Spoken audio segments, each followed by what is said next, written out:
ఇయర్సా? 13 years. ఏంట్రా నీకు ఇంత చిన్న వయసులో కష్టం ఏమైందన్న? అమ్మ ప్రేమ దక్కట్లేదు నాకు. నాన్న ప్రేమ ఎలాగో దక్కదు మేడం. కోపంగా చూస్తుంది, కొడతానికి వస్తుంది సార్. నేను పరిగెత్తేస్తాను సార్. ఒక అంకుల్ వస్తున్నారు మేడం ఇంటికి. పేరెంట్స్ మీటింగ్ కూడా రాదు సార్. అందరు మదర్ డాడీస్ అందరు వచ్చారు సార్. నేను ఎవరు మా మదర్ కూడా రాలేదు సార్. ఆ పిల్లకి ఏం జరుగుతుంది అనేది తెలుసు, చెప్పుకోలేకపోతుంది. చెప్తే ఏం జరుగుతుందో తెలియదు. ఫ్రెండ్ కూడా మాట్లాడట్లేదు నాతోటి. నా ఒక్కదానితో నేను నా మనసు చెప్పుకుని ఉంటున్నాను. నేను నాకు అమ్మ ప్రేమ కావాలి సార్. ఈ అంకుల్ ఎవరమ్మా? నాన్నగారి ఫ్రెండా? ఎవరు ఈ అంకుల్? అంకుల్ అంటే ఎవరు? ఏమో తెలియదు సార్. అమ్మ గురించి చెడ్డ అభిప్రాయం, నాన్న గురించి చెడ్డ అభిప్రాయం అన్నది తెచ్చుకోవద్దు. అమ్మ ప్రేమ కొంచెం సొల్యూషన్ చూపించండి సార్. నాకు అదే చాలు ఇంకా.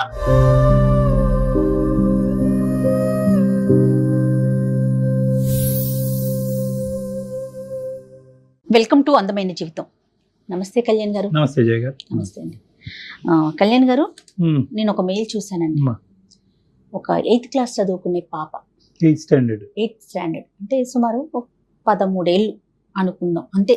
13 ఏళ్ల పిల్ల మన ప్రోగ్రామ్కి ఒక మెయిల్ పెట్టిందండి. తల్లిదండ్రుల పద్ధతులు, వాళ్ళ ఆచార వ్యవహారాలే పిల్లల మీద ప్రభావం చూపిస్తాయి. ఖచ్చితంగా వాళ్ళ నడవడిక మీద మన ఇన్ఫ్లుయెన్స్ అనేది బాగా ఉంటుందని ఆ మెయిల్ చూసి నాకు నిజం, ఇది 100% నిజం అన్నయ్య అనిపించింది కళ్యాణ్ గారు. పాప పేరు నవ్య. అసలు అంత చిన్న పిల్లకి ఎంత మెచ్యూర్డ్ గా పెట్టిందో షాక్ అయ్యానండి నేనైతే. ఖచ్చితంగా మాట్లాడదామండి, కాల్ చేస్తాను. తప్పకుండా. అంటే వయసుతో సంబంధం లేదు, ఎవరికో ఒకరికి చెప్పుకోవాలనే ఒక ఆలోచన ఉంటుంది. చిన్న పిల్లల్లో కూడా అంత మెచ్యూరిటీ లెవెల్స్ నిజంగా హ్యాట్స్ ఆఫ్ అండి.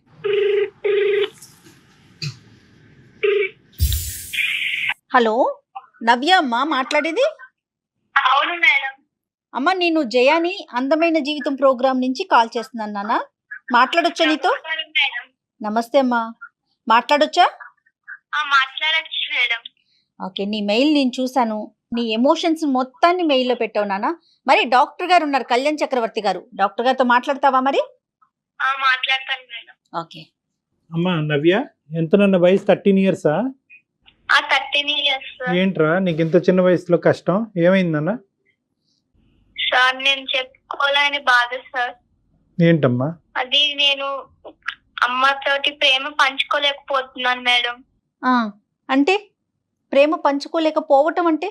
అమ్మ ప్రేమ 6 months నుంచి నాకు ఇవ్వట్లేదు మేడం.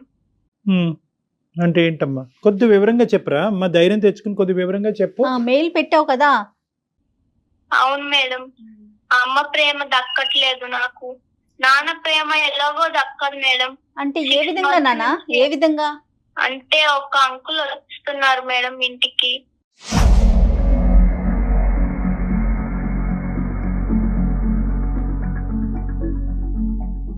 మంచి నుంచి ఇలా ఏమైనా వాటర్ అడిగినా, స్నాక్స్ అడిగినా కోపగించుకుంటుంది మేడం. ఈ అంకుల్ ఎవరమ్మా? నాన్నగారి ఫ్రెండా? ఎవరు ఈ అంకుల్? అంకుల్ అంటే ఎవరు? ఏమో తెలీదు సార్. అమ్మ దగ్గరికి వస్తాడు. అప్పటిదాకా వాళ్ళిద్దరు మాట్లాడుకుంటారు అంకుల్. నేను ఏదో వాటర్ తీసుకుందామని వెళ్ళేటప్పటికి వాళ్ళిద్దరు నా వంక సీరియస్ గా చూస్తారు అంకుల్.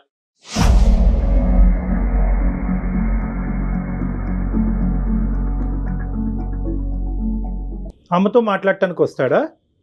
అమ్మతో మాట్లాడతాడు సార్. మరి ఆ టైం అప్పుడు నాన్న ఎక్కడ ఉంటాడు? నాన్న ప్రేమ నాకు దక్కట్లేదు అంటావు, మరి నాన్న ఎక్కడున్నాడు? ఈ ఊర్లో లేడా? ఎక్కడుంటాడు నాన్న? నాన్న జాబ్ కి వెళ్ళిపోతాడు సార్.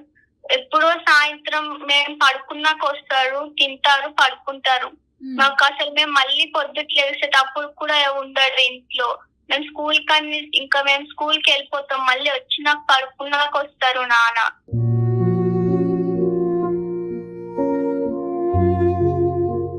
ఎంతమంది నాన్న మేము అంటున్నావు?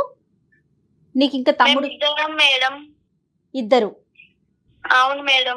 ఎవరు నీ తర్వాత ఉన్నారా? నేను ఉమ్. నేను మా తమ్ముడు. తమ్ముడు ఏం చదువుకుంటున్నాడు? తమ్ముడు 5th క్లాస్ మేడం. మరి తమ్ముడికి నేను- కావాల్సినవన్నీ ఎవరు చేస్తారమ్మా నవ్య?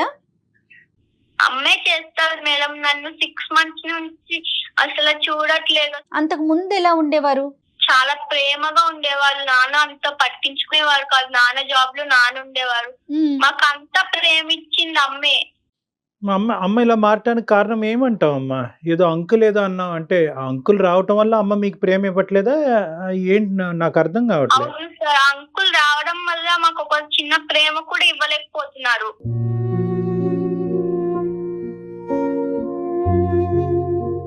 మరి అడిగావా అమ్మ, ఎవరమ్మా అంకుల్ ఎందుకు వస్తున్నాడమ్మా, ఎవరమ్మా, మాకు ఎందుకు ప్రేమ తగ్గుతుంది నీ దగ్గర నుంచి అని అడిగావా? అడుగుదామన్నా కొడతారు సార్. ఇట్లా కళ్ళు పెద్దగా చేసి చూస్తాం. అట్లా నాకు చాలా భయం వేస్తుంది అమ్మ దగ్గరికి వెళ్ళాలన్నా. అమ్మ దగ్గరికి వెళ్ళాలంటే భయం వేస్తుంది. ఒక రోజు ఈ అంకుల్ ఎవరని అడిగితే ఆ రోజు నన్ను కొట్టింది అంకుల్.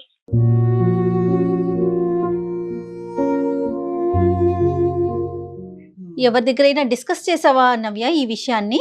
ఏమ్మా? మా ఫ్రెండ్ కి చెప్పాను మేడం ఒకసారి. చెప్తే వాళ్ళ మమ్మీకి చెప్పిందంటే మా ఫ్రెండ్ కూడా మాట్లాడట్లేదు నాతోటి.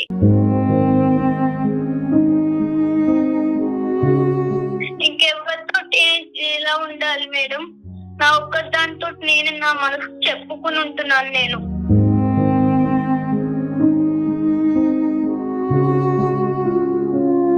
అమ్మ తమ్ముడికి కూడా బాధపడుతున్నాడమ్మా? తమ్ముడు కూడా ఇలాగే ఫీల్ అవుతున్నాడా నీలాగే? తమ్ముడు చిన్న పిల్లోడు అంకుల్. తమ్ముడికి ఏం తెలుస్తే స్కూల్ కి వెళ్తాడు, వస్తాడు, నాతో ఆడుకుంటాడు, పడుకుంటాడు.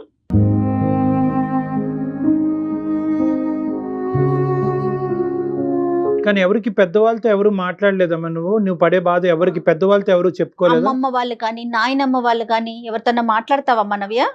వాళ్ళు అమ్మమ్మ దగ్గరికి వెళ్తాను మేడం హాలిడేస్ వస్తే. అంటే ఇప్పుడు వరకు ఏం చెప్పలేదు అమ్మమ్మకు కూడా. అమ్మమ్మ బాధపడుతుంది కదా మేడం అమ్మ వల్ల. ఎంత మెచ్యూర్డ్ గా మాట్లాడుతోంది డాక్టర్ గారు. నాయనమ్మ వాళ్ళు ఎక్కడ ఉంటారమ్మా? నానమ్మ వాళ్ళు ఊర్లో ఉంటారు మేడం. అమ్మమ్మ వాళ్ళు కూడా ఊర్లోనే ఉంటారు. నాన్నగారితో నీకు సండే ఏమి ఉండరా? మీ ఫాదర్ డాడీ ఇంట్లో ఏమి ఉండరా సండే కూడా? పొద్దుటే వెళ్ళిపోతారు మేడం, మళ్ళీ సాయంత్రం వస్తారు. చదువు ఎలా ఉంది నాన్న నీది? నీ చదువు ఎలా ఉంది? నాకు చదువు అర్థం కావట్లేదు అంకుల్. ఇంట్లో డాడీ పట్టించుకోవడం అంకుల్, అమ్మ కూడా పట్టించుకోవట్లేదు అంకుల్. నాకు ఏడుపు వస్తుంది అంకుల్.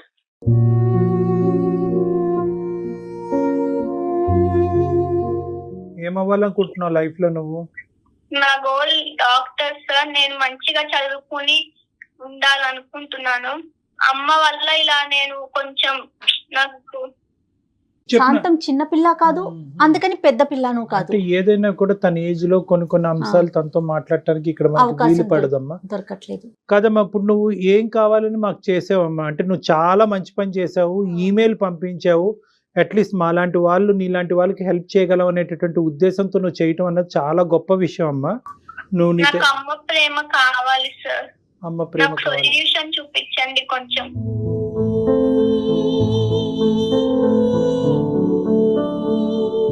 అంటే నీతో ఏం మాట్లాడాలో కూడా తెలియని పరిస్థితి నవ్య.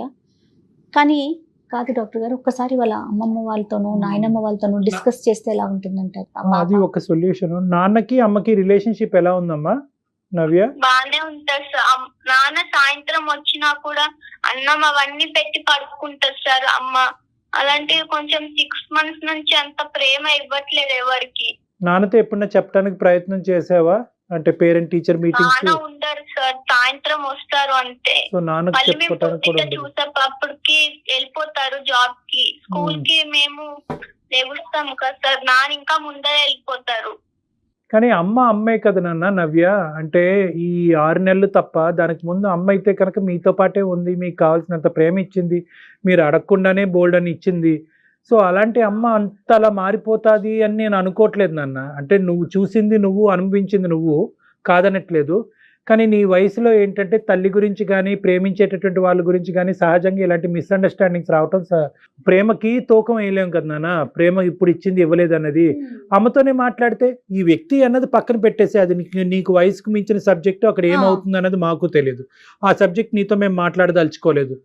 అట్లీస్ట్ అమ్మ పక్కన కూర్చుని అతను లేనటువంటి టైంలో అతను ఉన్నప్పుడు డిస్టర్బ్ చేస్తామని అమ్మ ఫీల్ అయ్యేటట్టు అయితే కనుక అతను లేనటువంటి టైంలో అమ్మతో పాటు కూర్చుని అమ్మ నాకు ఇక్కడ తక్కువ అనిపిస్తుంది అమ్మ, ఐ వాంట్ దిస్ అంటే నేను ఇవ్వను పో అంటదా అమ్మ? అవును సార్, కోపంగా చూస్తుంది, కొడతానికి వస్తుంది సార్, నేను పరిగెత్తేస్తాను సార్.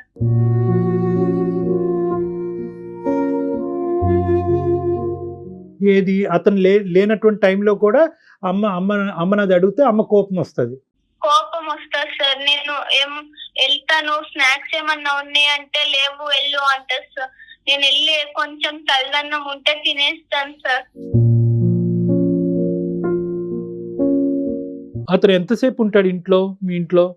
ఒక 1 hour వరకు ఉంటారు సార్. 1 hour 2 hours ఉండి మాట్లాడుకుంటారు, గుసగుసలు ఆడుకుంటారు సార్. నాకు ఎంత ఫీలింగ్ అవుతుంది సార్.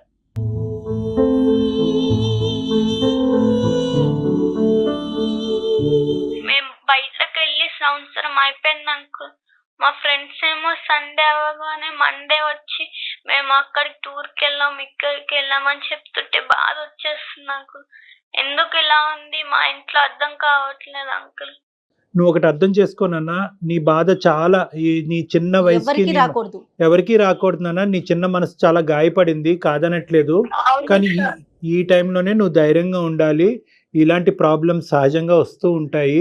దీన్ని ఒక కంక్లూజన్ తీసుకెళ్ళొద్దు, ఒక రాంగ్ కంక్లూజన్కి ఏది రావద్దు. నీ మనసు పాడు చేసుకోవద్దు. అమ్మ గురించి చెడ్డ అభిప్రాయం, నాన్న గురించి చెడ్డ అభిప్రాయం అన్నది తెచ్చుకోవద్దు. ఓకే, మనకి ఏం జరుగుతుంది ఏంటి అన్నది మనకి ఏమీ తెలియదు. నీ మనసు పాడవుతుంది అంటే కనుక నువ్వు ఒక నెగిటివ్ కంక్లూజన్కి వచ్చేవేమో అని నాకు అనిపిస్తుంది. అలా రావద్దు. ఎందుకంటే కనుక నీకు నీ లైఫ్లో ప్రయారిటీస్ ఉన్నాయి.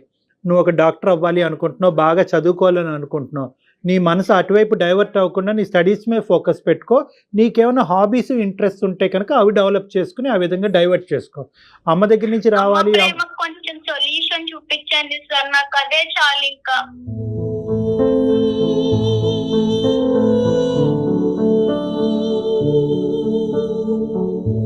నాన్న, మా వంతు ప్రయత్నం మేము ట్రై చేస్తాము. కానీ నేను నీకు చెప్పేది ఏంటంటే కనుక నీకు ఏదైతే రావట్లేదు అని అనుకుంటున్నావో దాని మీద నువ్వు ఎక్కువ దృష్టి పెడితే కనుక అది ఇంకా ఇంకా దూరంగా నీకు అనిపిస్తూ ఉంటుంది. ఈ వయసులో నువ్వు అనుకుంటే చాలా హాబీస్ ఇంట్రెస్ట్ డెవలప్ చేసుకోవచ్చు. నీ మైండ్ని డిస్ట్రాక్ట్ చేసుకోవచ్చు. గేమ్స్ ఆటపాటల్లోకి డైవర్ట్ చేసుకోవచ్చు. అమ్మ ప్రేమ ఇదివరకు వచ్చింది, ఇప్పుడు కరువు అయింది, ఇప్పుడే నాకు ఈ ప్రేమ కావాలి అంటే కనుక ఆ ప్రేమ ఇంకా ఇంకా దూరంగా వెళ్తున్నట్టు నీకు అనిపిస్తూ ఉంటుంది. ఇంకొక అంశం నేనేమంటున్నానంటే, నీ చుట్టుపక్కల నువ్వు బాగా నమ్మి నువ్వు కాన్ఫిడెంట్గా ఉండేటటువంటి వ్యక్తులు ఎవరు ఉండకపోరమ్మా. అమ్మమ్మ కానీ నాయనమ్మ కానీ ఎవరో ఒకరితో, మామయ్యలతో కానీ ఉంటారు కదా నాన్న, వాళ్ళతో. అంటే నీకు ఇది నేను ఎలా చెప్పాలో నాకు తెలియట్లేదు. ఎందుకంటే నీ వయసు చిన్నది, నీ ద్వారా వాళ్ళకి ఎలా కమ్యూనికేట్ చేయాలో నాకు అర్థం కావట్లేదు. కానీ నువ్వు ఇంత మెచ్యూర్గా మాకు ఈమెయిల్ పెట్టి ఇంత చక్కగా మాట్లాడుతున్నావు కాబట్టి ఇలా నీతో చెప్పటం తప్పు కాదు అనే భావంతో నీకు చెప్తున్నాను. మీ పెద్దవాళ్ళు ఎవరైనా ఉంటే, నువ్వు నమ్మినటువంటి వాళ్ళు ఎవరైనా ఉంటే కనుక వాళ్ళతో సున్నితంగా ఒక 2 ముక్కలు చెప్పు. నాకు అమ్మ కావాలి, అమ్మ ప్రేమ కావాలి, అమ్మ ఈ మధ్యకాలంలో బిజీగా ఉంటుంది అని చెప్పు. అంటే ఈ వ్యక్తి వస్తున్నాడు, ఇలాంటి సెన్సిటివ్ ఇష్యూస్ బహుశా అక్కడ చెప్తే కనుక వాళ్ళు ఇంకో విధంగా అర్థం చేసుకుని ఇంట్లో ప్రాబ్లమ్స్ ఎక్కువ అవడానికి అవకాశం ఉంటుంది. సో నువ్వు ఈ విషయాన్ని ఏంటంటే, అమ్మ బిజీగా ఉంటుంది ఈ మధ్యకాలంలో, అలాగ నువ్వు ఎలాగైతే మాతో చెప్పుకున్నావో మైనస్ ఈ వ్యక్తి యొక్క సబ్జెక్టు తీసుకుని వాళ్ళతో వివరించడానికి ట్రై చేయమ్మా. వాళ్ళు సున్నితంగా అమ్మకి చెప్పడానికి ట్రై చేస్తారు.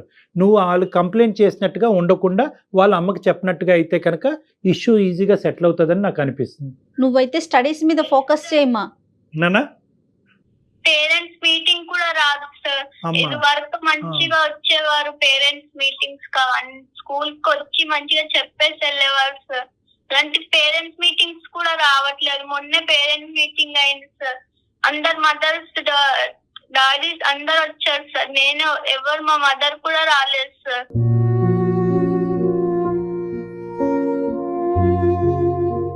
ఇప్పుడు ఎవరు ఫోన్ నాన్న? ఇది ఎవరి ఫోన్ నుంచి మాట్లాడుతున్నావు? అమ్మ ఎక్కడుంది ఇప్పుడు? అమ్మ పడుకుంది సార్. అమ్మ పడుకుందా? అమ్మ పడుకున్న టైంలో మీకు ఫోన్ చేస్తే నువ్వు ఎత్తావు. అవును సార్, 2 ఫోన్స్ ఉన్నాయి సార్. ఒకటి నా ఆన్లైన్ క్లాస్ కి కొనిపించింది అమ్మ. Okay okay. ప్లీజ్ అంకుల్, నన్ను ఎక్కడికైనా పంపించండి అంకుల్. నేను ఇక్కడ ఉండలేకపోతున్నాను అంకుల్. నన్ను అమ్మమ్మ వాళ్ళ ఇంటికి పంపించండి అంకుల్.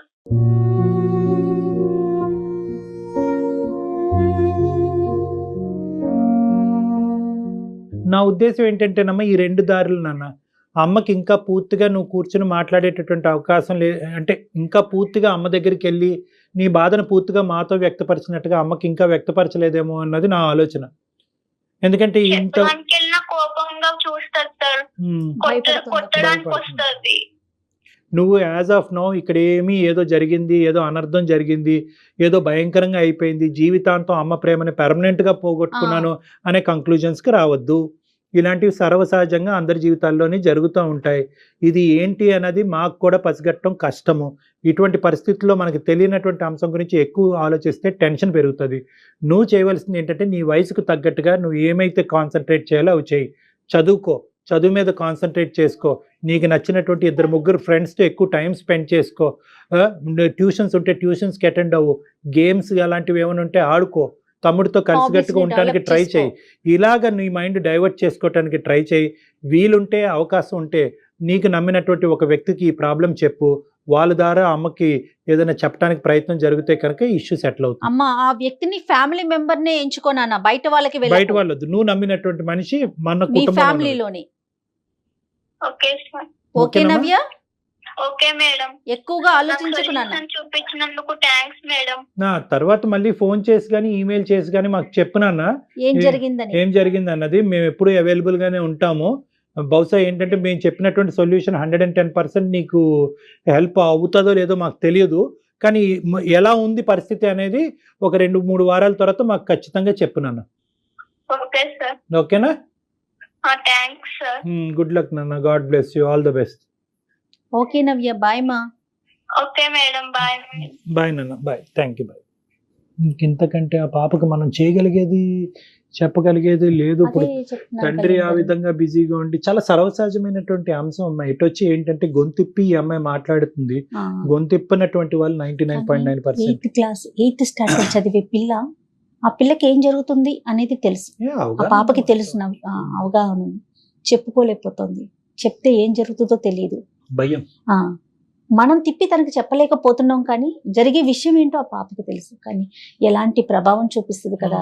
తల్లిదండ్రులు ముఖ్యంగా ఏంటంటే, అంటే తల్లిదండ్రులు కొంతమంది పిల్లల్ని చూసి టేక్ ఇట్ ఫర్ గ్రాంటెడ్ గా ఉంటారమ్మా. మనం అన్ని ఇస్తున్నాం కదా, సదుపాయాలు ఇస్తున్నాం కదా, ఏసీ పెట్టాము, ఇల్లు ఇచ్చాము, టైం ఫుడ్ ఇస్తున్నాం కదా అనేటటువంటి స్పీడ్ లో పిల్లలకు కావాల్సినటువంటి బేసిక్ ఇంగ్రీడియంట్ ప్రేమ, టైము, మెయిన్ ప్రేమ ఇవ్వటము. ప్రేమ అనేటటువంటిది ఈ మధ్యకాలంలో చాలా మెటీరియలిస్టిక్ గా అయిపోయిందమ్మా. ఎన్ని బుక్స్ కొన్నాము, ల్యాప్టాప్, టీవీ, ఏసీ అడగక ముందే ఇచ్చామా అని చూసుకుంటున్నారు. సో కాబట్టి ఏంటంటే బహుశా మనం నవ్యాకి ఏమన్నా మనం హెల్ప్ చేయగలిగాము, డైరెక్ట్ గా చేయగలిగాము లేదో నాకు తెలియదు. కానీ చూసేటటువంటి తల్లిదండ్రులకి మనం ముఖ్యంగా చెప్పాల్సింది ఏంటంటే, every aspect of our life is being observed by the kids. పిల్లలు చూస్తున్నారు మన జీవితాన్ని. పిల్లలు చూడలే, వాళ్ళు తెలియదులే అనుకోవటానికి లేదు. ఇది నెంబర్ 1. నెంబర్ 2 ఏంటంటే, ఈ వస్తువు ఇచ్చామా, ఆ వస్తువు ఇచ్చామా కాదు, ఆ వయసుకు కావలసినటువంటి ఒక మంచి వస్తువు అనేటటువంటిది ప్రేమ, టైం స్పెండ్ చేయటం, ఆప్యాయతగా ఉండటం, వాళ్ళ బాధల్ని మనం వింటాం, అర్థం చేసుకోవటం. ఇప్పటి వరకు మా ప్రయాణం బాగానే ఉంది. నాన్న తీర్చలేనటువంటి లోటు కూడా అమ్మ తీర్చింది అనేటటువంటి భావన అమ్మాయి వ్యక్తపరిచింది. అంటే ఇంతవరకు ఇచ్చాం చాలే, ఇక్కడి నుంచి పిల్లలు ఆటోమేటిక్గా 13-14 ఇయర్స్ వచ్చినాయి కాబట్టి వాళ్ళకి ఎదిగేస్తారనే కాదు, పిల్లలు వాళ్ళు ఎదిగి పెద్ద అయ్యి సెటిల్ అయ్యేంత వరకు తల్లిదండ్రుల ప్రేమలో ఎటువంటి లోపం. ఏ వయసు వచ్చిన తల్లికి బిడ్డలే కదా కళ్యాణ్ గారు. ఎంత పెద్దవాళ్ళు ఉండి ఏ పరిస్థితిలో ఏ పొజిషన్ లో ఉన్నా కూడా తల్లే బిడ్డ. ఒక బిడ్డ నాకు ప్రేమ కావాలి అని అడుగుతోంది అంటే ఒక తల్లికి సంబంధించి. అంటే ఇప్పుడు నవ్యకి మనం నిజంగా కౌన్సిల్ చేయాలి అంటే రకరకాల అంశాల్లో మాట్లాడచ్చమ్మా. కానీ ఈ సెన్సిటివ్ ఇష్యూస్ ఆ అమ్మాయికి ఒక సొల్యూషన్ చెప్పాలి, కానీ ఒక నెగిటివ్ బీజం అనేది ఆ అమ్మాయి మనసులో పడకూడదు. కాబట్టి జాగ్రత్తగా బ్యాలెన్స్ చేసుకుని తల్లిదండ్రులను చెడ్డగా చేయకుండా మనం డిస్కస్ చేసుకోవటం వరకే. కానీ సో మీరు అన్నట్లుగా తల్లిదండ్రుల యొక్క ప్రభావం పిల్లల మీద 100% ఉంటుంది. మనం చెప్పాం కాబట్టి ఆ అమ్మాయి మనతో టచ్ లో ఉంటుంది. Let's Yes, hope for the yes, best. yes. Family members తోనే డిస్కస్ చేయమ్మా, బయటకు వెళ్ళకు అని అన్నాను. ఎందుకంటే ఈ ఏజ్ లో ఏదన్నా తప్పటడుగు వేస్తే, ఏదైనా ఎవరైనా అవునమ్మా, ఎవరితో అయినా కొంచెం పాపం ఆ పిల్ల చిన్నది కదా, ట్రాప్ లో పడింది అనుకోండి, ఈ ఇష్యూని అడ్వాంటేజ్ తీసుకోవడానికి తీసుకుంటారు. చాలా మంది ఉన్నారమ్మా. కదా. అరే నీకు అంత కష్టం వచ్చిందా, అది ప్రేమ కాదేమో ఇది ప్రేమ అని చెప్పి తప్పుదోవలో తీసుకెళ్ళడానికి చాలా మంది రెడీగా ఉన్నారు. ఎందుకంటే అమ్మాయికి రెండు వైపులా లేదు, అవును. తల్లిదండ్రుల నుంచి కూడా. డ్రైనెస్ ఇది ఎంత డేంజర్ కదా కళ్యాణ్ గారు. చాలా డేంజర్.